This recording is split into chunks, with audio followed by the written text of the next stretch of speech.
ಈ ಬಾರಿಯ ಲೋಕಸಭಾ ಚುನಾವಣಾ ಮತ ಎಣಿಕೆ ಕಾರ್ಯ ಭರದಿಂದ ಸಾಗಿದ್ದು ಬಿಜೆಪಿ ನೇತೃತ್ವದ ಎನ್ಡಿಎ ಹಾಗೂ ಕಾಂಗ್ರೆಸ್ ನೇತೃತ್ವದ ಇಂಡಿಯಾ ಒಕ್ಕೂಟದ ನಡುವೆ ಭಾರಿ ಹಣಾಹಣಿ ನಡೀತಾ ಇದೆ. ಕಳೆದ ಬಾರಿ ಸ್ಪಷ್ಟ ಬಹುಮತದೊಂದಿಗೆ ಏಕಾಂಗಿಯಾಗಿ ಸರ್ಕಾರವನ್ನು ರಚಿಸುವಷ್ಟು ಬಹುಮತ ಪಡೆದಿದ್ದ ಬಿಜೆಪಿ ಈ ಬಾರಿ 230ಕ್ಕೂ ಅಧಿಕ ಕ್ಷೇತ್ರಗಳಲ್ಲಿ ಮಾತ್ರ ಮುನ್ನಡೆಯನ್ನ ಕಾಯ್ದುಕೊಂಡಿದೆ. ಸರ್ಕಾರ ರಚನೆಗೆ 272 ಮ್ಯಾಜಿಕ್ ನಂಬರ್ ಆಗಿತ್ತು. ಹಾಗೆ ಈ ಬಾರಿ ಸ್ವತಃ ಬಲದಲ್ಲಿ ಬಿಜೆಪಿ ಅಧಿಕಾರ ಗಳಿಸೋದು ಅನುಮಾನವಾಗಿದೆ. ಆದರೆ ಇದರ ಮಧ್ಯೆ ಎನ್ಡಿಎ ಮೈತ್ರಿಕೂಟದ ಅಂಗವಾಗಿರುವ ಬಿಜೆಪಿ ಅಂಗಪಕ್ಷಗಳ ನಡುವೆಯೂ ಬಹು ಮುಖ್ಯವಾಗಿದೆ. ಅದರಲ್ಲೂ ಕೂಡ ಜಂಪಿಂಗ್ ಮ್ಯಾನ್ ಅಂತಾನೆ ಹೆಸರಾಗಿರುವಂತಹ ಬಿಹಾರ ಮುಖ್ಯಮಂತ್ರಿ ಜೆಡಿಎಸ್ ನಾಯಕ ನಿತೀಶ್ ಕುಮಾರ್ ಹಾಗೂ ಆಂಧ್ರ ಪ್ರದೇಶದ ಮಾಜಿ ಮುಖ್ಯಮಂತ್ರಿ ಚಂದ್ರಬಾಬು ನಾಯ್ಡು ನೇತೃತ್ವದ ಪಕ್ಷಗಳ ಮುಂದಿನ ನಿಲುವು ಏನು ಅನ್ನೋದು ಕುತೂಹಲಕರವಾಗಿದೆ.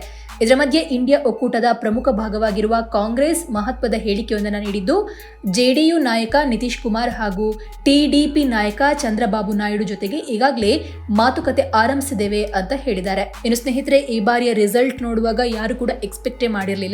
ಏನಂತ ಹೇಳಿದ್ರೆ, ಪ್ರಧಾನಿ ನರೇಂದ್ರ ಮೋದಿಯವರು ಎಲ್ಲ ಟೈಮಲ್ಲೂ ಪ್ರಧಾನಿ ನರೇಂದ್ರ ಮೋದಿ ಮಾತ್ರ ಅಲ್ಲ, ಅವರ ಪರಿವಾರದವರು ಅಂದರೆ ಅಮಿತ್ ಶಾ ಆಗಿರಬಹುದು, ಜೈಶಂಕರ್ ಆಗಿರಬಹುದು, ಬೇರೆ ಬೇರೆ ನಾಯಕರು ಇವರೆಲ್ಲರೂ ಹೇಳ್ತಾ ಇದ್ದ ಮಾತು ಒಂದೇ, ಅಬ್ ಕಿ ಬಾರ್ 400 ಪಾರ್, ನಾವು ಈ ಬಾರಿ 400 ಸೀಟನ್ನು ಗೆಲ್ತೀವಿ. ಬಿಜೆಪಿ ಒಂದೇ 370, ಹಾಗೆ ಎನ್ಡಿಎ ಒಟ್ಟಾಗಿ 400 ಸೀಟ್, ಅದಕ್ಕಿಂತಲೂ ಜಾಸ್ತಿ ಗೆಲ್ತೀವಿ ಅಂತ ಹೇಳಿದರು.